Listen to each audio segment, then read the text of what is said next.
basically on lines and stuff, right? Your lines around the track will greatly affect your lap times, and greatly affect your safety on the track. Okay, which is definitely the number one thing is safety. Okay, and the ways to control that, right, is if you're going to build a line around the track, you want to build it backwards. Start with the exit of the corner, right? And wherever you want to be in the exit of the corner is going to determine where you are in the middle of the corner. Okay. For instance, if we want a real tight exit out of a corner, well, we're going to have to be a little wider in the middle of the corner to make that happen. If we're going to exit real wide, right, we're going to be a little tighter in the middle of the corner. All right. So, but for instance, like if we got a decrease in radius corner, right, we're going to set up on the entry for that corner a little wider so that we can come out of the corner and have plenty of room. Making sure we don't run wide. But if we go in a decrease in radius corner tight on the entry of the corner, then it's going to push us wide as the corner tightens up, right? And then we're going to run out of track real quick.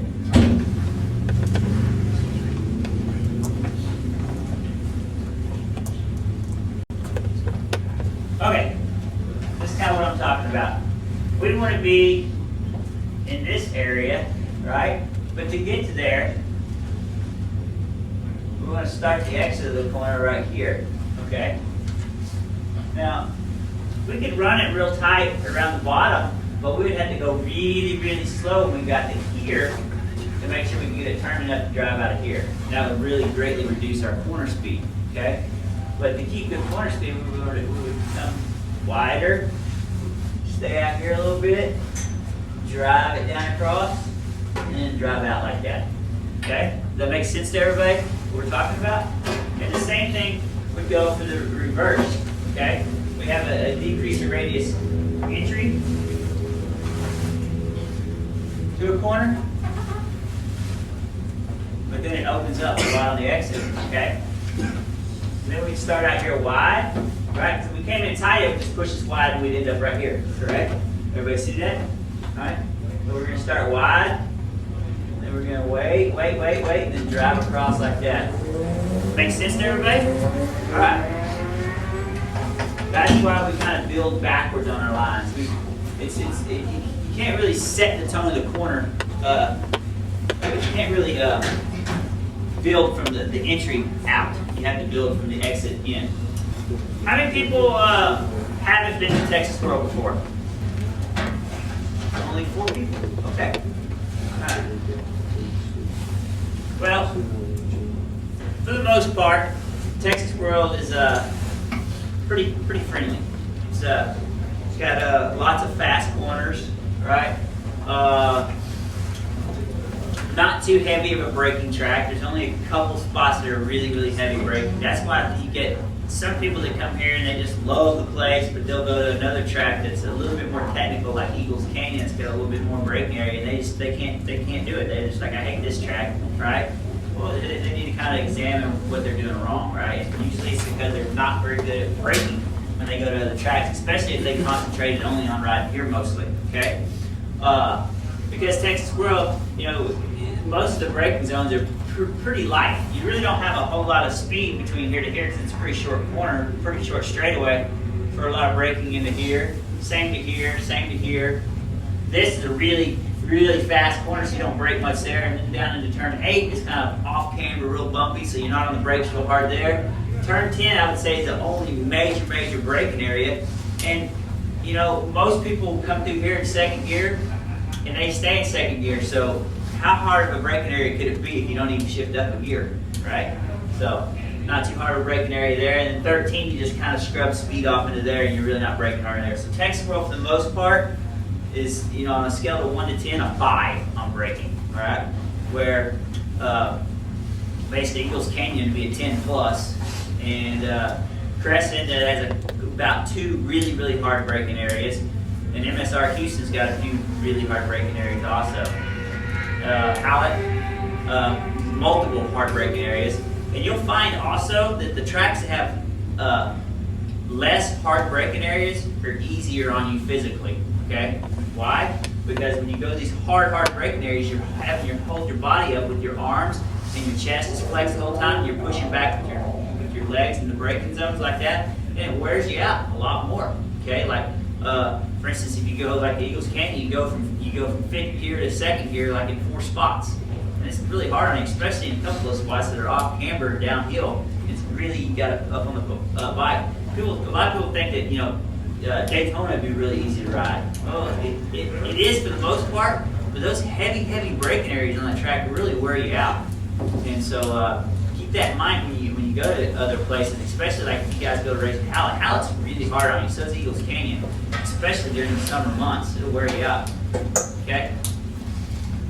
All right, so we can see that this turn 6 is a little bit like I was talking about, okay? Because basically 5 and 6 are one corner, okay? It's a double apex corner, whatnot.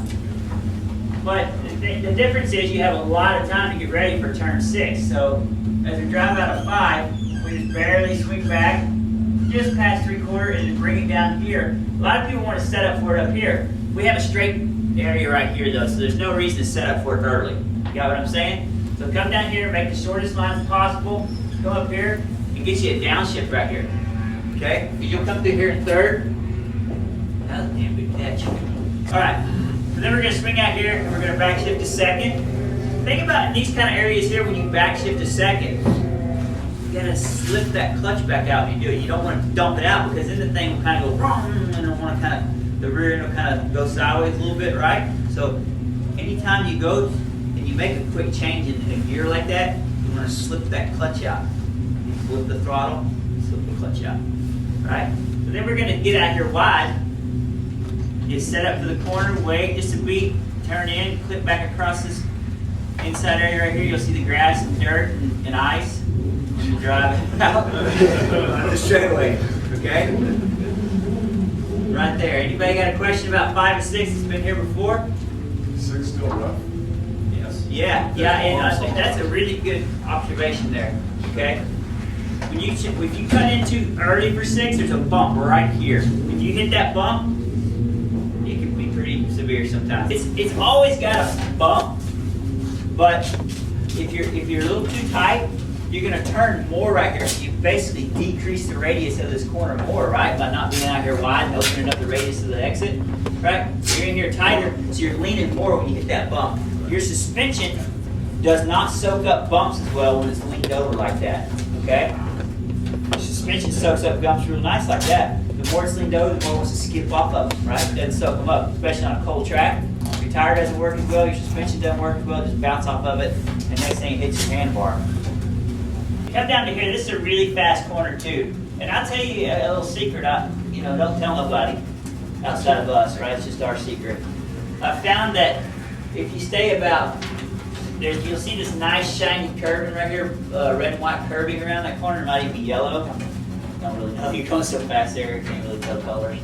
But if you stay like probably 10 feet wide as you come through here, right, start out here to the edge, but only come in about 10 feet from the bottom here. It's so much faster because when the closer you get down to the bottom, it gets to where it kind of goes like that, and then it off cambers just a touch, right? So the closer you are to this curve, it kind of does that a little bit. You think you want to get down to the curve, right?